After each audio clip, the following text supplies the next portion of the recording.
السلام علیکم۔ آج ہم بات کرنے والے ہیں تربیلا ڈیم کے بارے میں۔ تقسیم کے وقت زیر سندھ اور اس کے معاون دریاؤں پر انگریزوں کا تشکیل دیا ہوا آبپاشی کا نظام دو حصوں میں بٹ چکا تھا۔ پاکستان کو پانی کے حوالے سے بھارت کی بالادستی کا سامنا تھا۔ پاکستان جان چکا تھا کہ اس نے اگر پانی کی مناسب مقدار کو کنٹرول نہیں کیا تو جلد وہ خشک سالی کا شکار ہو کر تباہ و برباد ہو جائے گا، کیونکہ اس کے تمام دریا بھارت کے زیر کنٹرول علاقہ سے گزر کر پاکستان آتے تھے، لیکن دریائے سندھ جو پانی کے حوالے سے ایک بڑا دریا ہے اور لداخ کے علاقہ میں بھارت کے زیر تسلط علاقے سے گزرتا ہے، جہاں اس کا منہ موڑنا بھارت کے لیے ناممکن تھا۔ اگر سندھ دریا پر بند باندھ کر اس کا پانی کا ذخیرہ کر لیا جائے تو پانی کا مسئلہ بہت حد تک حل ہو جائے گا۔ سب سے بڑا مسئلہ جگہ کا مسئلہ تھا اور اس کے لیے سکردو کی وادی اور بادشاہ پر بھی غور کیا گیا۔ پھر یہ جگہ ایسی تھی جو زلزلوں کی زد میں رہتی تھی اور دور افتادہ تھی۔ ان مسئلوں کی وجہ سے انہیں رد کر دیا گیا۔ ڈیم کی تعمیر کے لیے اور دوسرے مقامات بھی زیر بحث آئے۔ زیریں حصے میں کم از کم 2 مقام ایسے تھے جہاں ڈیم کی تعمیر ہو سکتی تھی، لیکن اس کے لیے ایک بڑے قابل کاشت رقبے کی قربانی دینی ہوتی۔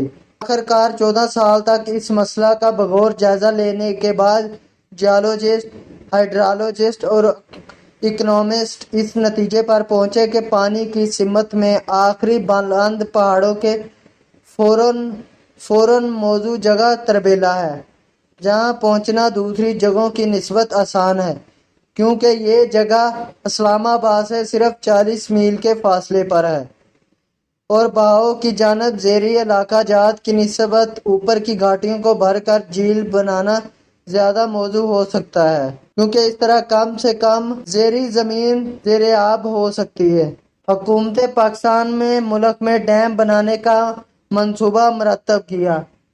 ان میں سے ایک دریائے سندھ پر ڈیم تعمیر کرنے کا منصوبہ تھا، جس کے لیے اٹک، کالا باغ اور علاقوں کا جائزہ لیا گیا۔ آخر 1952 میں تربیلا کے مقام کو بند کی تعمیر کے لیے موزوں قرار دیا گیا۔ اس ڈیم کی تعمیر کا مطلب تھا کرۂ ارض کے اس حصہ کی ساخت کو تبدیل کرنا۔ گھاٹی کی چوڑائی 100 گز سے کم جھیل کی صورت اختیار کرتے ہوئے 11 ملین پانی کا ذخیرہ کرنا تھا۔ سیلاب کے موسم میں یا مون سون بارش کی وجہ سے جھیل کی سطح بلند ہو جائے یا بالائی علاقہ میں کسی گلیشیئر کے ٹوٹنے سے پانی میں اچانک اضافہ ہو جانے کی صورت میں ذیلی آبی راستے کے اضافی پانی کو ڈیم کے نیچے روایتی گزرگاہ میں پھینک دیتے۔ اس کے لیے بین الاقوامی اداروں اور دوست ممالک سے فنی و مالی تعاون کی اپیل کی گئی۔ 1967 میں عالمی بینک نے اس ڈیم کی تعمیر کی منظوری دے دی۔ 1968 میں تربیلا ترقیاتی فنڈ قائم کیا گیا۔ اس کے لیے عطیات کے علاوہ فرانس، اٹلی، برطانیہ، کینیڈا اور عالمی بینک نے قرضے بھی منظور کیے۔ اسی سال 3 اطالوی اور 3 فرانسیسی کمپنیوں پر مشتمل ایک کنسورشیم تربیلا جوائنٹ ونچر کو بند کی تعمیر کا ٹھیکہ دیا گیا۔ 1969 میں کنسورشیم میں جرمنی اور سوئٹزرلینڈ کی 7 کمپنیوں کا گروپ بھی شامل ہو گیا۔ نومبر 1971 میں یہ بند پایہ تکمیل کو پہنچا اور 1970 میں اس نے کام شروع کر دیا تھا، تاہم اس کو مکمل تکمیل 1984 میں ہوئی اور اس کی لاگت $149 بلین تھی۔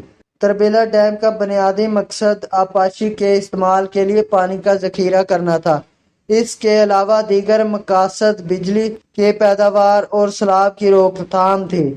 اس کے ذریعے گلیشیئرز کے پگھلنے اور سرند دریا 6,50,000 کیوسک کے اخراج ہونے والی صلاحیت تھی۔ اس کے 9 خصوصی دروازوں کے ذریعے 8,50,000 کیوسک سیلابی پانی کو اخراج کر سکتا ہے۔ اس میں پانی کو ذخیرہ کرنے کی صلاحیت 6,46,149، اس کی بجلی کی پیداوار کی صلاحیت 968 یعنی کہ 229 مکعب کلومیٹر ہے۔ دریائے سندھ اس کے معاون دریا کا اوسطاً مجموعی بہاؤ تقریباً 208 مکعب کلومیٹر ہے۔ ہائیڈرو پاور پلانٹ کا ٹربینیں دائیں اور جانب ہیں اور یہ 14 ہیں۔ یہ پلانٹ 3478 میگا واٹ بجلی پیدا کرنے کی صلاحیت رکھتے ہیں۔ ہر سرنگ پر 175 میگا واٹ کے 4 جنریٹر 1970 میں نصب کیے گئے تھے۔ ان سرنگوں میں 175 میگا واٹ جنریٹر 2 4 اور 1982 میں اور 2 1985 میں باقی 2 نصب کیے گئے۔ 432 میگا واٹ کے 4 جنریٹر 1992 میں ان سرنگوں میں نصب کیے گئے تھے۔ دائیں بائیں کے دائیں کنارے کی وادی کی دیوار 4 جانب 4 سرنگوں کی تعمیر کی گئی ہے۔ ان میں تینوں سرنگوں کو ہائیڈرو پاور کے مقاصد کے لیے بنایا گیا ہے۔ اس ڈیم کی تعمیر سے دریا کے نچلے حصے پر پانی و بجلی کی پیدا کی وجہ پاکستان مثبت اثرات مرتب ہوئے، تاہم پانی کی وجہ سے سندھ و پنجاب میں سیم و تھور جیسے مسئلے بھی پیدا ہوئے، لیکن سب سے زیادہ ہولناک اثرات اس ڈیم کی زمینوں پر مرتب ہوئے۔